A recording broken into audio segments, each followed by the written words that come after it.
Alright, guys, here we are, hole 6. You can see with where I'm trying to aim. Also putting on this loop bar here. And one of the things that I like about this ball is the side spin attribute. You can see I'm using it here just in case. You know, I'm not sure how long this is going to be. I'm assuming I'll probably be a Bigfoot. You know, and it also adds just a little bit of power. But when I see this pin, you know, I don't know what my next wind is going to be. And if I need to come at this aggressive, I want to make sure that I can still give this a pretty fair chance. You know, with these 2 winds they gave me, I should have used probably a Cruzar ball. But, you know, you never can predict the winds. You never can just know for certain. You know, what if that was a tailwind? Well, then I have the perfect ball. So you do have to play around with your balls just a little bit, you know, to make sure.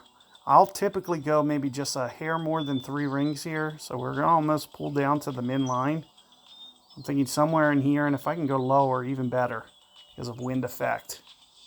So I'm thinking somewhere in here. You know, the wind effect is something I'm a little worried about. So since I'm right at that min line and I can't really crank my backspin up, I am going to short hit this. So you can see I'm just going into this yellow because I know that the wind effect is going to play a factor here. So here you can see it's coming in, and it looks like I'm about pin high. So that looks pretty good, but I was, you know, right at the min line there. Once I can actually bring that Bigfoot up and have more backspin, I won't have to necessarily do that.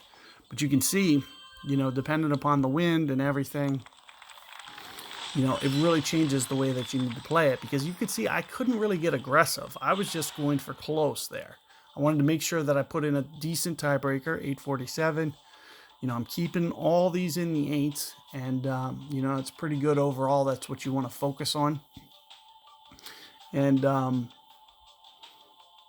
you know, you have to know when you can take your chances, and I knew that wasn't a chance. Now, it could have been if it would have been any other wind. If it was a side wind, if it was a headwind, I would have been able to get much more aggressive. But there, I needed to just try to focus on getting it in there close.